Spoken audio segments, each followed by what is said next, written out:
Hi நண்பா, இந்த ஒரு வீடியோவில் 2026ஆம் ஆண்டு சட்டமன்ற தேர்தலில் போட்டியிடும் தொகுதியை உறுதி செய்த தமிழக வெற்றி கழகத்தோட தலைவர் விஜய் அவர்கள், அதாவது விஜய் சார் பார்த்தீங்கன்னா எந்த தொகுதியில் போட்டியிடலாம் அப்படின்றதுக்கான ஒரு உறுதியான முடிவு பார்த்தீங்கன்னா எடுத்திருக்கிறாங்களாம். ஸோ எந்த தொகுதியில் போட்டியிட போகிறாங்க அப்படின்றதையும், அது மட்டும் இல்லாமல் இன்னும் ஒரு சில அப்டேட் பார்த்தீங்கன்னா வெளியாக இருக்குது.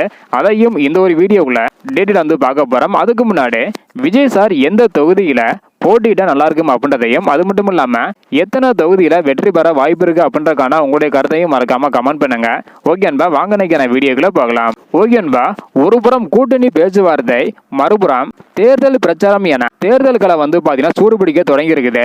அதாவது அதிமுக மற்றும் திமுக என இரட்டை போட்டி இருந்த நிலையில தற்பொழுது டிவிகே கட்சி உள்ளே வந்து மும்முனை போட்டியாக மாறி இருக்குது. இந்த ஒரு காரணத்தினால 2026ஆம் ஆண்டு தேர்தல் பரபரப்பாக பாத்தீங்கன்னா இருக்க போகுது.